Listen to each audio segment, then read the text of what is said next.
Hello and welcome to the Hardline Curling Show. This week on the show, a veteran skip takes the long road to a much-needed victory in Swift Current. Anticipation builds for the mixed doubles trials with a look at some of the teams in the hunt, and we go in-depth with two of the players who will be competing at that event.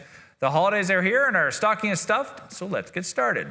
Over the next couple of weeks, we're going to be focusing much of our attention on the mixed doubles trials, which are set to kick off on December 30th. But first, as the competition schedule slows down just a bit for the Christmas season, there was one more four-person event on Canadian soil with some pretty big names in the mix looking to earn a healthy holiday bonus. Swift Current, Saskatchewan playing host to the RBC Dominion Securities Western Showdown with a $50,000 purse up for grabs.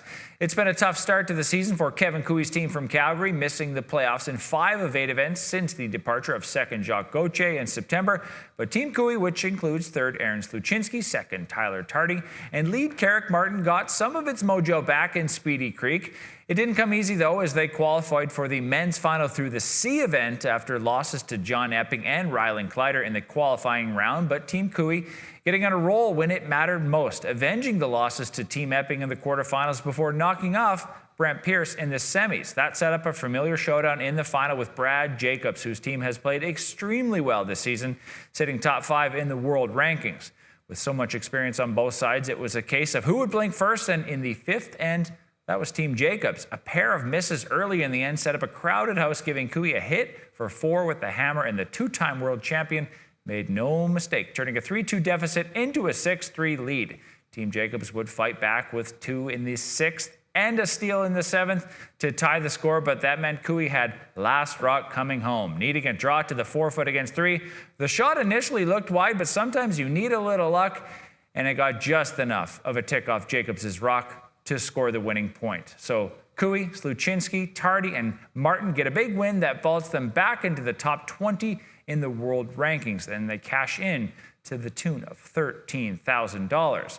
Meanwhile, on the women's side, Swift Current is turning into Swiss Current 1 week after capturing the S3 Stadium Series event in that city. Switzerland's Team Schwaller continued its strong play with an undefeated run right through the final of the Western Showdown, where they faced Michelle Englot's team from Regina.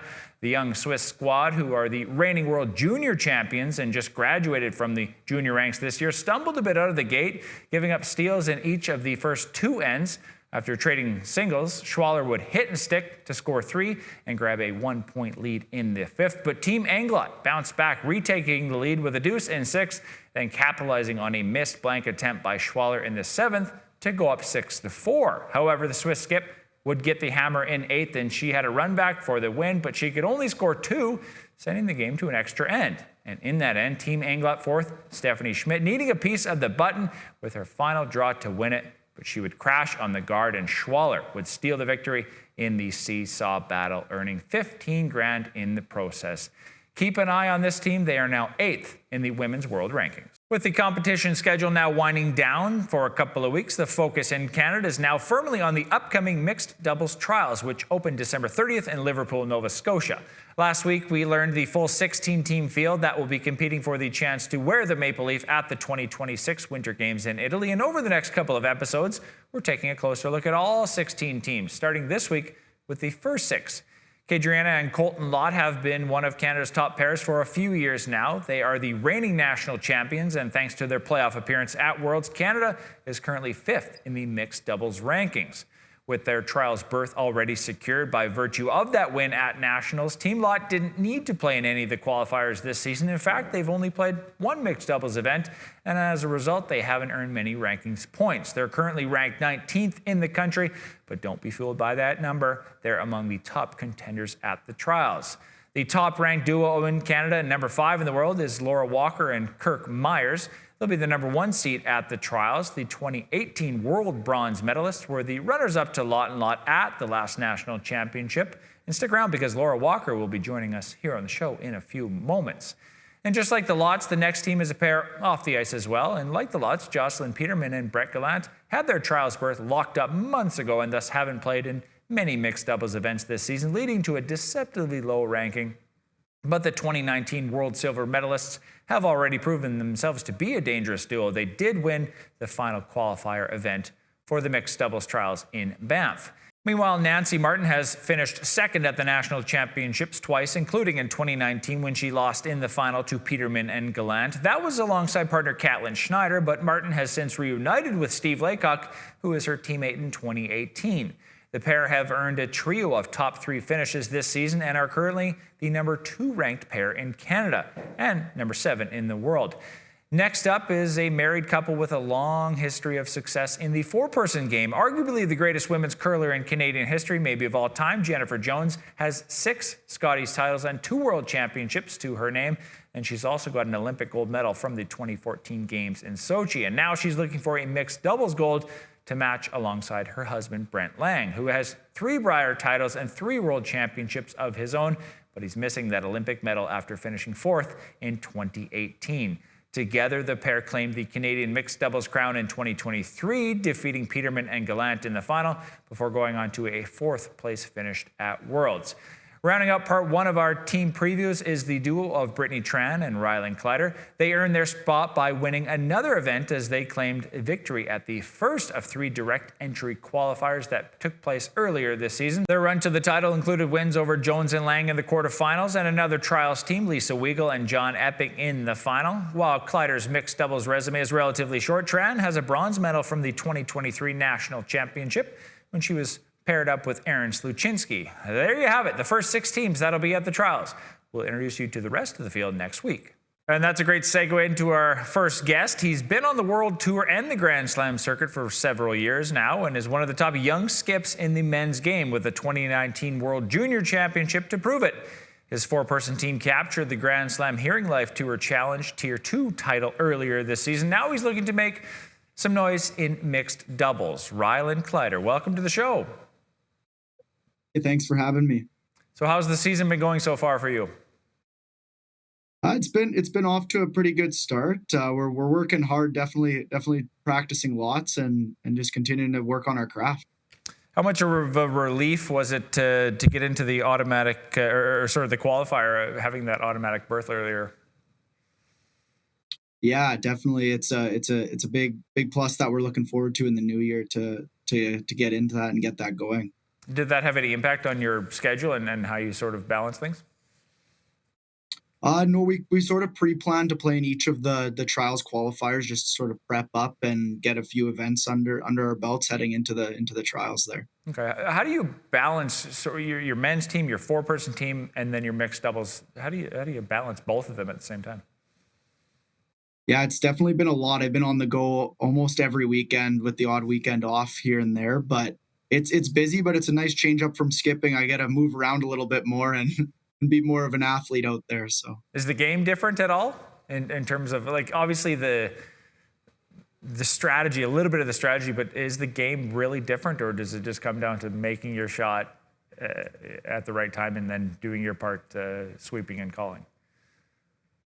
Yeah, there's definitely a bit of it where the game is a little bit different in a sense where you're throwing the same shot sort of more often, and it sort of comes down to angles and winning the angles battle. So just understanding the angles in the 4-person game has sort of helped me in mixed doubles, being able to sort of capitalize on those ends where they become more complex. Right. How did the partnership with Brittany come about?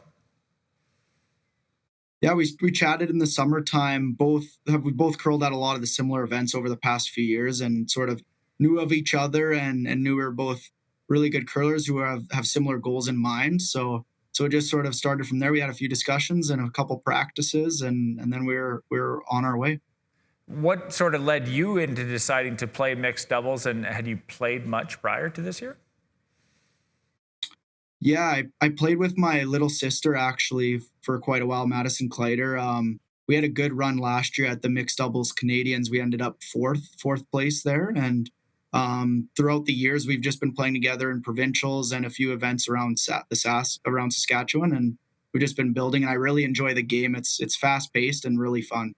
Do you have to sort of flip anything mentally from the 4-person game to going to mixed doubles to be like, okay, like we just talked about earlier, some of the different techniques and the shots, but do you have to sort of flip a switch mentally when it's saying, okay, I'm playing a mixed doubles event, when you kind of get into the zone? Absolutely. Yeah. There's definitely a different element to it. For me, it's sort of changing my roles on the ice. I need to all of a sudden be able to judge rocks, be able to sweep rocks and throw while I'm maybe a little bit more tired and just adjusting to those few things. But like I said, I really enjoy the game of doubles. It's a blast and it's a lot of fun. There's obviously a lot of good teams going to trials, and I think the pressure with Olympic trials is going to be very, I think it's going to be sort of, right? Everyone's going to feel it. You're going to feel that potential to wear that maple leaf. What will you be relying on in terms of your past experiences to help you at the event? Yeah, I think for me, it's just I've played in a lot of big games over the years, and really just enjoying the moment out there and embracing and remembering and trusting in all the practice that I've put in over the past few years, and yeah, just getting out there on that ice in Liverpool. There, it's going to be awesome. Are there nerves, excitement? What's sort of the mood like as that date nears? I would say a little bit of both. Definitely a little bit of both. I'm sure after Christmas is over and once we start to get on that plane, it'll get real, and I'm really excited for it. What does the preparation look like for you and Brittany from basically now until that first draw? Yeah, well, we have a few since we're located in different areas. We have a few practices on our own scheduled here before Christmas, and then right after on Boxing Day, we're going to be heading out to Halifax and getting a few practices in there, leading up to the pre-event practice, which I believe starts on about the 27th, 28th, and we'll just roll into the event from there. Very cool. Are you going to bring back the trademark pants in Liverpool, or what does the sort of outfit look like? We have some uniforms that we're going to be sporting. We've only worn them one weekend so far, but unfortunately the pants won't be making a return quite yet. We'll see, maybe in the future. You'd probably have to get Brittany to get in a pair too, so that would be maybe it would take some convincing, I imagine. Absolutely, yeah. That the loudmouth splash isn't for everyone necessarily. When you look at the field, what challenges does the field? There's a lot of good teams out there, a lot of good curlers. What sort of challenges does the field present to you two? Yeah, I think obviously it's some of the top curlers from all around Canada that are going to be competing at this event. So there's really no easy games out there, and the key thing is just going to be to stay mentally tough, because in mixed doubles it's a very up and down game, and for us it's just about relying on what we can control and just going into the event with that mindset. Awesome. Well, I appreciate the time and best of luck in Liverpool, and thanks for joining the show. Thank you for having me. Next up, when we come back, we'll be talking with Laura Walker. The Canadian curling trials. The thing we cried for, fought for, thrown 1,000 rocks for. The podium, just out of reach. But we can almost taste the gold medals in our teeth. Defiant, we take down giants with nothing but the stones in our hands. And in the stands, they wait and see who among us will earn the right to wear the maple leaf. The live sports experience is changing. Teams and facilities are under pressure to provide online and in-venue entertainment. IKS Live has the right team to deliver. We provide service across North America and produce the best fan experience, in the seats or streaming to you.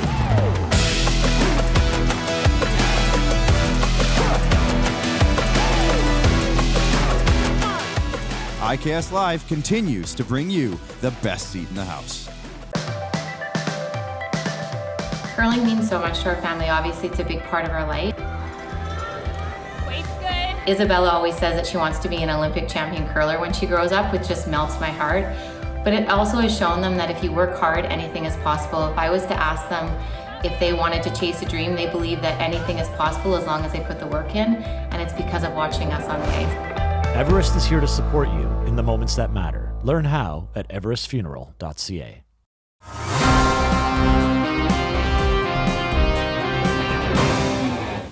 Let's keep it going with another trials hopeful. We spoke to her partner Kirk Muyres last week, and now it's Laura Walker's turn. These days, she focuses exclusively on the mixed doubles format, but she has a history of success in the four-person game as well, with 4 trips to the Scotties, including 3 as the skip for Team Alberta, with whom she won bronze in 2021.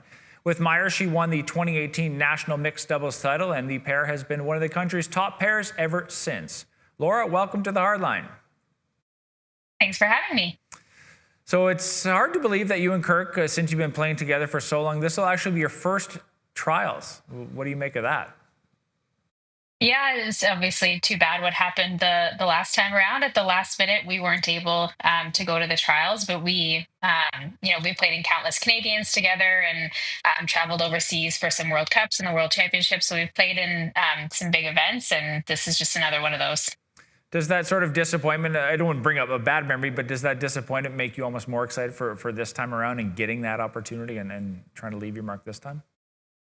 Yeah, it does for sure. I think anytime that opportunity to earn something is taken away from you, you're left with that little bit of extra drive, a little bit of extra determination to kind of show what you're made of. So we're really looking forward to that. Does the experience going back to 2016, 2018, playing with your husband, Jeff, does that benefit you at all? Do you think about moments like that bring into this experience? Yeah, absolutely. I can remember playing at the trials with Jeff, and that was my first trials of any kind. And I even remember still to this day, like one specific shot that I missed at the trials. That was a big one that kind of ended our run at the trials. And then I had a very similar shot at the Canadians with Kirk, and that was the shot that won us the game. So it's things like that you just can't really replace experience. You have to kind of be in those situations. You have to know what your tendencies are when you're under pressure and when you're nervous and all of those things. And I think having had that experience with Jeff, and also just playing with someone of his caliber and with his kind of demeanor and calmness and the way that he is out on the ice in those big moments, is nothing but a plus for me. Mm-hmm. Now, you're one of the few curlers in the field that focuses exclusively on mixed doubles. Take me to the decision and what made you go that direction. There's quite a few factors. The first being I love it. I really enjoy playing it. I really enjoy playing with Kirk. I think that fast-paced game, I can play mixed doubles at a high level and only be gone Thursday to Sunday instead of like Sunday to Sunday that you have to be nowadays. It's a slightly less time commitment, and that was a big part of it as well, just with having young kids and with Jeff curling as well. That definitely played a role, but a big part of it is just that I really love the mixed doubles game, and it was very refreshing for me after so many years of playing women's and the grind of doing that. I think everyone who does it would agree that at times it feels like a grind, and I just felt like I really got to love curling again, and that was something that was really special for me. And you've obviously kept sort of a long-standing partnership with Kirk. While we've seen other mixed doubles teams kind of change their lineups, what has been the secret sauce behind your and Kirk's partnership?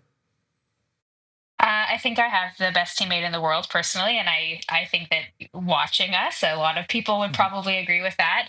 And not just in the fact that he's really positive and supports me in that way. He also is really smart and knows when to offer feedback and how to offer feedback, and we kind of figure things out together. And I think right from the very start, we've had a communication together out on the ice that not a lot of teams have. We're able to really, with just two people, it's harder to figure out the sheet and the ice and the rocks and everything like that. And we find a way to do that really well together. And I think that's a really special part of our partnership. And we're also just very similar people.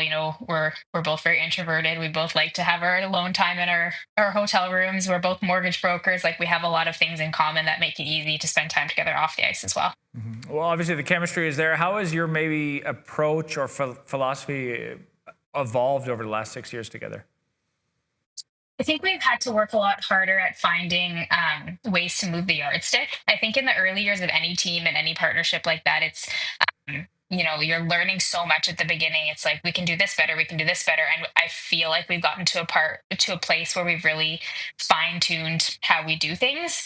And that can be both good and bad. It's good because it takes a lot less, thought power. We play really well under those circumstances, but at the same time, we really need to dig deep and work hard to find new things to try and new things to do, and ways that we can, push ourselves just that little bit further.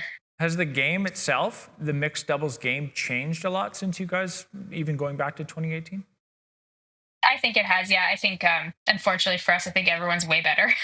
I think a lot of people have really figured the game out and different strategies and stuff like that. And I think that it used to be kind of a game of misses, if I'm being honest. It was like kind of this cluster in the middle, and if you weren't perfect, and it was like bounce off here and this and that there. And I think that that's just not really the case anymore. Now it's like if you have one miss, you're dead. Whereas before, you could kind of get away with those things maybe a little bit, I would say. So that's the biggest difference, I think, is that everyone from the bottom to the top is just that much better. They've all kind of figured it out. There's going to be a lot of good teams in the field at the trials, but you guys have had the trial spot locked up for quite a long time now. How have you approached this season and going to some of those qualifying events, knowing that you've already had a spot? Yeah, we've it's obviously a lot easier to be able to plan your season where we don't have to play as many events. We focus a lot more on training this year, and then at the same time not being afraid to try new things in competition, because I think when you're vying for that trial spot and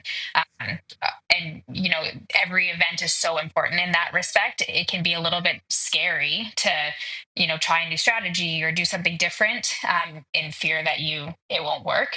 And we just don't have that fear this season. We've been able to try different things. We've been able to do that fine tuning that I kind of talked about earlier. We've been able to just play really free, and I think that is a benefit to us. And hopefully we've now figured out what it is that we need to do. I think obviously going in with confidence is important, but we know it can be a grind at the trials. How do you handle the mental and physical fatigue, and which one is more taxing? For me personally, the mental fatigue is way more taxing. I don't have to sweep very much. That's mostly Kirk's job, thankfully. But our coach on the bench is actually our sports psychologist, Shannon Pinn. So she's our mental skills coach. She's very, very smart. She's worked with us as a team for a few years, but she's worked with me. I don't even know how many, 6 or 7 years, a really long time. So she knows me really well. She knows what to look for in me for, when things might be spiraling or going off the rails a little bit, and how to kind of bring me back. So I think having her there is a huge benefit. And I've also just, with experience, learned over the years how to rest my mind when I'm in competition. And that's something that can actually take a little bit of practice to figure out. As far as the physical part, I'll buy a massage for Kirk or something, because that's mostly up to him. Obviously, you guys have the chemistry. We talked about it. You have the experience. So what's it going to take to claim that title at the event this year? I think just doing what we know to do. And that's such a simple thing, but it's such a hard thing to do under those circumstances sometimes, when you're, the pressure's on and every shot just feels like the biggest shot that you're going to throw. To be able to just do what works and stick to your processes, that's what's going to get us there. That's how we play well, and that's how we figured out that we are successful. So just doing that and taking those mental breaks and just doing what we need to do for ourselves and for each other. And I think a big part of our partnership is that we never feel like we're out of any game. We grind and we have a lot of grit, and we're always clawing for every inch. And I think if we can do that and have that attitude when we're there, then hopefully the luck goes our way. Everyone who wins one of those big ones has a little bit of something that goes their way. So hopefully it goes our way, and we are champions at the end. Awesome. Well, Laura, best of luck in Liverpool, and thanks for joining the Hardline tonight. Thanks for having me. And we will have much more on the mixed doubles trials in part 2 of our preview next week. But start making your viewing plans now. It's a busy time of the year, but make sure you carve out some time to take in the action. The trials run December 30th through January 4th at Queen's Place Emirates Centre in Liverpool, Nova Scotia. If you're not going to be in the Maritimes, good news though, you can watch every draw for free on Curling Canada's YouTube channel. Just head over to youtube.com and search for Curling Canada. That wraps up part 1 of our mixed doubles trials preview. Thanks again to Rylan Kleiter and Laura Walker for spending some time with us this week. If you would like to see your event featured on the show, just send us an email to steven@iksmedia.com. Be sure to follow us on Facebook, X, and Instagram, and subscribe to our YouTube channel to keep up with all the latest news. Part 2 of our trials preview comes your way on December 27th. Until then, good curling.